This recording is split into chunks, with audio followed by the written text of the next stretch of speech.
सनत कुमार कहने लगे, राम राम राम नारद जी, इतनी छोटी सी बात के लिए इतना परेशान होकर आप पूछते हैं। आपका जो प्रश्न है सत्कर्म, उसका उपाय हमारे पास है। हम बताते हैं कि आखिर वो सत्कर्म क्या है। मां चिंता कुरुदेवर्षे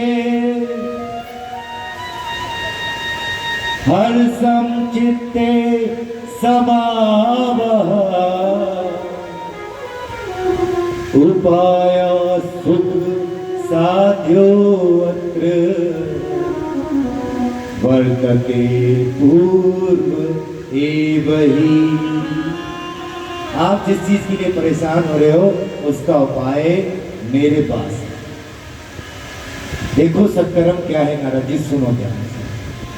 द्रव्यज्ञास तपो यज्ञास योग यज्ञास तथा परे स्व अध्याय ज्ञान यज्ञास हेतु कर्म सूचिका। आजकल सत्कर्म के अनेक साधन हैं, लेकिन सबसे बड़ा और सबसे सरल जो साधन है वो क्या है, सुनो नारद जी। श्रीमद् भागवतालापा सतु गीता शुकानिधि। भगवान सुखदेव जी के मुख से जो श्रीमद् भागवत गाई गई है उसको 7 दिनों में सुनना ही सबसे बड़ा सत्कर्म है। श्रीमद् भागवत कथा आप सुना दो, भक्ति के दोनों पुत्र युवा हो जाएंगे। नारद जी कहने लगे, कैसे युवा हो जाएंगे? सनत कुमारों ने कहा, नारद जी ये हमारा दावा है, एक बार आपने भागवत कथा सुना दी तो भक्ति माता के दोनों पुत्र पुनः युवा हो जाएंगे। नारद जी कहने लगे, क्षमा करना बाबा। सनत कुमारों से बोले, हमें आपके दावे में कोई दम नहीं नजर आ रहा। क्यों? जब मैंने सब इधर देखो, उधर क्या देखते हो गेट की तरफ, इधर देखा करो, इसलिए मैं चारों तरफ देख के बोलता हूँ कथा। जिसकी भी निगाह जाएगी इधर उधर मैं उसको टोक दूंगा। आपके कान जो है मेरी वाणी की तरफ होने चाहिए और आपकी जो निगाहें हैं वो श्रीमद् भागवत की तरफ होनी चाहिए। फिर आपको भागवत कथा सुनाई नहीं देगी, फिर आपको भागवत कथा दिखाई भी देगी। लेकिन आप जो इधर उधर देखते हो ना, फिर मैं पूछूंगा कि दो भागवत कथा कहाँ चल रही है, तो आप यही कहोगे दो गधा कौन थे महाराज, पहले ये बताओ, है ना? इसलिए कहते हैं ध्यान से कथा श्रवण किया करो। हजारों बार कथा आपने सुनी होगी टीवी में, मोबाइल में, और ऐसे होती रहती है। लेकिन मैं जब भी जाता हूँ, लोग जब मुझसे मिलते तो महाराज मेरे पास ये कष्ट है, मुझे ये कष्ट है, मुझे ये परेशानी है, मेरे बेटे की नौकरी लग जाए, होती है कि नहीं? लोग मुझे परेशानी में मिलते हैं जबकि इतनी भागवत से। क्यों? इसका भी एक तरीका है सुनने का। आपके गांव में अमेरिका के डॉक्टर आ जाएं, बहुत बड़े बड़े अस्पताल खुल जाएं, फ्री चिकित्सा हो रही हो, आप चले जाओ, चल के भी जाओ, अस्पताल में भी जाओ, लाइन भी लगाओ, दवाई भी ले लो, और घर आके यदि आप दवाई नहीं खाओगे तो बताओ ठीक हो पाओगे? इसी तरह आप भागवत कथा सुनने तो जाओगे, निगाहें इधर उधर करोगे, ध्यान नहीं लगाओगे, 7 दिन भले ही नियम से आओगे, लेकिन आपका कथा सुनने का कोई फायदा है नहीं। अगली कथा में भी किसी संत से यही कह रहे होगे कि महाराज मेरे साथ ये समस्या है। इसलिए आज पहला दिन है, आपको समझा रहा हूं कि उस बच्चे के ही नंबर अच्छे आते हैं एग्जाम में जो ध्यान लगा के पढ़ता है, याद करता है। बोलो राधे राधे। बुरा तो नहीं मानते आप लोग को, है ना? क्षमा कर देना। देखो जब कोई मेरी जगह आप में से भी कोई जब व्यास गद्दी पे कोई बैठेगा ना, तो उसको भी समझाना ही पड़ेगा। बोलो राधे। नारद जी कहने लगे आपके दावे में हमें कोई दम नजर नहीं आ रहा। जब हमने वेद वेदांत गीता सब सुना दी तो भागवत गीता भी तो निकली भी वैसी इसमें से ही है, शास्त्रों से ही। अरे शास्त्रों में जो बात सूत्रों के माध्यम से कही गई वही बात भागवत जी में चरित्रों के माध्यम से की गई है, बात तो एक ही है। तब सनत कुमारों ने समझाया नारद जी को कि सुनो नारद जी, आपने आम खाया है? बोले बिल्कुल खाया।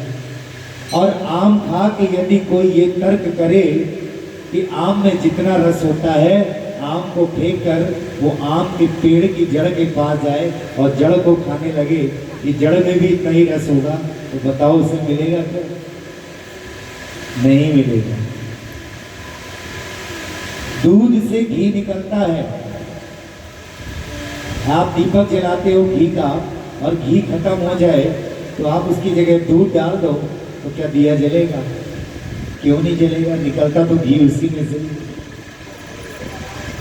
चाय बनाते हो आप, दूध की जरूरत हो, गन्ने का रस उसमें डाल दो, चीनी की जरूरत है, तो बताओ ठीक से बनेगी क्या? नहीं बनेगी। लेकिन निकली उसी में से है। कहने का अर्थ ये है जो काम घी कर सकता है वो दूध नहीं कर सकता, जो काम चीनी कर सकती है गन्ने का रस नहीं कर सकता, और जो स्वाद आम के फल में होगा वो स्वाद आम के पेड़ की जड़ में नहीं हो सकता। भागवत क्या है? कल्प रूपी वेद वृक्ष का पका हुआ फल श्रीमद् भागवत है। और सुखदेव जी के मुख से, सुख कौन है? तोते, इनके मुख से सर्वप्रथम ये कही गई, इस कारण ये भागवत कथा अमृत और भी मीठी हो गई है। इसलिए इसको बड़े ही ध्यान से सुनना चाहिए। अब नारद जी की बात समझ में आई। नारद जी कहने लगे भैया एक बात तो मैं आज समझ गया हूं कि कोई कितना भी पढ़ ले, कितने भी शास्त्रों को पढ़ ले, ध्यान लगा ले, लेकिन जब तक आप जैसे संतों की शरण में नहीं जाएगा तब तक उसका कल्याण नहीं हो सकता। इसलिए जीवन में गुरु बनाना बहुत आवश्यक है। हमें पता है पूजा पाठ सब चीज कैसे की जाती है, लेकिन गुरु एक दिशा बताता है कि पूजा पाठ किस तरह करना चाहिए, और वो दिशा ही आपके जीवन की दशा बदल देती है। बोलिए राधे राधे। नारद जी कहने लगे कि भैया अब तो हमें आपके मुख से ही श्रीमद् भागवत कथा सुननी है। अब ध्यान दीजिए, भेंट हो रही है कहां पर? बद्रीनाथ में। सनत कुमार कहने लगे नारद जी हम तो ढूंढ ही रहे थे कि कोई हमें मिले, सत्संग कथा सुनाए या हमसे कोई सुने। चलो आप सुनना चाहते हो तो चलो चलते हैं। कहाँ चलने की कहा? हम आपको कथा सुनाएंगे नारद जी, लेकिन कहाँ? गंगा द्वार समीपे तू तटमानंद नामकम। हरिद्वार में चलो और गंगा के तट पे हम वहां पर तुमको कथा सुनाएंगे।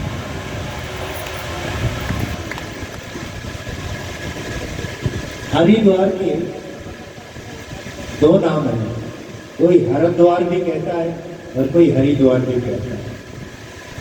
क्योंकि जब केदारनाथ जाना होता है तब भगवान भोले बाबा से मिलने के लिए इसी द्वार से जाते हैं, तो इसको हरिद्वार भी कहते हैं। हर माने भोले, हर हर महादेव। और बद्रीनाथ में भगवान नारायण रहते हैं। जब उनके दर्शन के लिए जाना होता है तो भी इसी द्वार से जाते हैं, तो इसको कुछ लोग हरिद्वार कहते हैं। लेकिन भागवत जी में नया नाम दिया गया कि गौमुख के जब दर्शन करने जाते हैं तो भी इस गंगा के द्वार से ही जाते हैं। गंगा द्वार समीपे तू तटमानंद नामकम। हम नारद जी तुमको गंगा द्वार समीपे ये भागवत कथा सुनाएंगे। लेकिन एक प्रश्न यह उठता है कि सनत आदि ऋषियों ने, सनत कुमारों ने गंगा द्वार पे ही हरिद्वार में कथा करने का निश्चय क्यों किया? लोग तो बद्रीनाथ जाते हैं ऊपर कथाएं सुनने के लिए, और वो नीचे उतर के आ गए। यहाँ पर एक बात है, बद्रीनाथ जाना, ऊपर जाके कथा श्रवण करना क्या है? यम नियम आसन आहार प्रत्याहार ध्यान धारणा समाधि। जो ऊपर ध्यान में बैठे हैं, यदि आप बहुत ज़्यादा ध्यान में बैठकर कथा श्रवण करोगे तब भी आप कथा नहीं सुन पाओगे, और यदि आप प्रपंची बन के संसारिक बातों में होके कथा सुनोगे तो भी कथा आपकी बहुत प्रपंची भी कथा नहीं सुन पाएगा। इसलिए कथा ऐसी जगह होनी चाहिए जहाँ पर सबका भला हो। राम नाम मणि दीप धर जी दे हरिद्वार। कथा ऐसी जगह होनी चाहिए जहाँ इधर उधर आगे पीछे सब लोग आ सके। क्यों? राम नाम मणि दीप धर जी दे हरिद्वार, और तुलसी भीतर बारे हूँ जो चाहे सो उजियार। दिया ऐसी जगह बीच देवी में जलाना चाहिए जो भीतर और बाहर सब जगह इसका प्रकाश है। गंगा द्वार में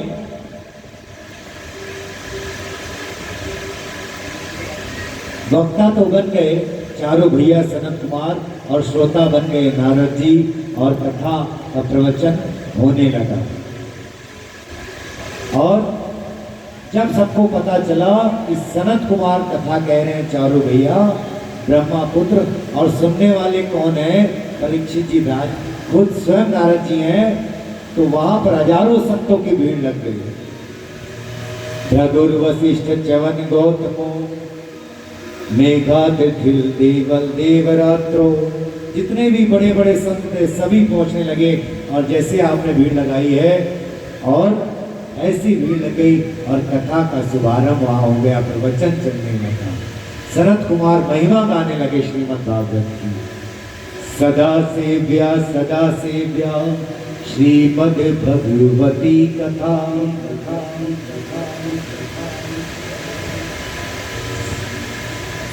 श्रीमद् सदा सेव्या श्रीमद् भगवती कथा। भगवत कथा सुनने का कोई मुहूर्त नहीं होता, इसको कभी भी आप सुन सकती हो। सुनने से क्या होगा? यश श्रवण मात्रे हरिश्चित्तम समाश्रया। हरि जो है आपके चित्त में समा जाएंगे, बस जाएंगे, और फिर आपको किसी चीज की इच्छा नहीं है। कथा जब भी आप सुनो तो एक ही इच्छा से सुनो। किस इच्छा से? कथा सुन के आपने यदि ये मांगा कि मेरी फैक्ट्री चल जाए, मेरे घर पोता हो जाए, मेरी घर में सुंदर बहू आ जाए, तो ये मनोरथ आपके बहुत तुच्छ मनोरथ। ये मान लो कि कोई गाय खरीदने जाएगा तो इसलिए जाता है कि गोबर मूत्र भी देगी। यदि इसलिए इस भावना से कोई गाय खरीदने जाएगा उसे तो फिर बेवकूफी कहा जाए। अरे भाई, गैया जब घर में आएगी तो गौमूत्र तो देगी ही देगी। हाँ, यदि इस भाव से जाते हो कि हमें दूध घी मक्खन मिलेगा, फिर तो कोई बात नहीं।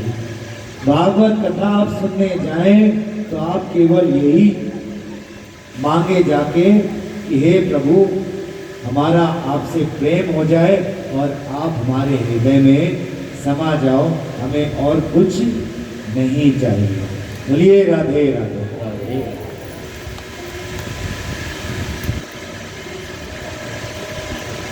तो भगवत कथा आप कभी भी सुन सकते हैं, और ध्यान से सुनेंगे तो कन्हैया आपके हृदय में समा जाएंगे। भागवत कथा का ऐसे ही गुणगान कर रहे थे, लेकिन तभी वहां एक चमत्कार हो गया। नारद जी ने क्या देखा वहां पर? भक्ति सुनो तो तरुणो गृहीत्वा प्रेम एक रूपा सहसा विरासी।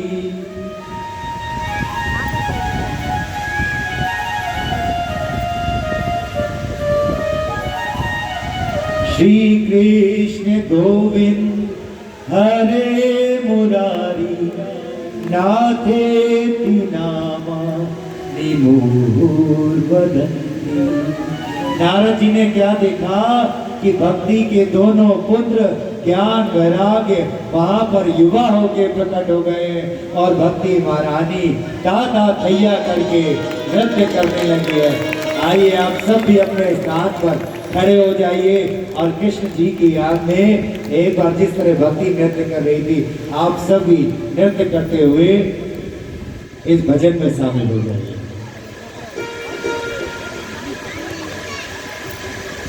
खड़े हो जाइए। मैं तो आपको माता बहन कहता हूँ तो आपके घुटने भी थोड़े टेढ़े हो गए होंगे, दर्द हो रहे होंगे, है ना। तो भजन के माध्यम से आपके थोड़े से घुटनों का दर्द भी दूर हो जाएगा। इसके बाद हम कथा में आगे प्रवेश करें। जय जय श्री राधे, जय जय श्री राधे, जय जय श्री राधे, श्री राधे, श्री राधे। और देखो जिस तरह भक्ति माता कृष्ण जी के लिए खुद भक्ति नृत्य कर रही है, उसके पुत्र ज्ञान वैराग्य पुत्र कर रहे हैं। तो भक्ति से तो हम लोग छोटे ही हैं, तो हम नृत्य नहीं कर सकते क्या भगवान के लिए? कर सकते हैं ना। तो आइए, भक्ति ऐसी होनी चाहिए कैसे, जैसे गोपियां भगवान कृष्ण को नचाते हैं।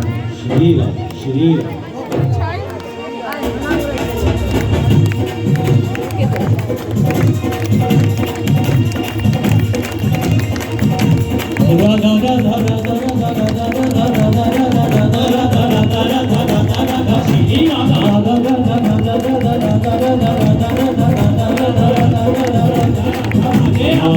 तो कह रही है श्री राधा नाम की।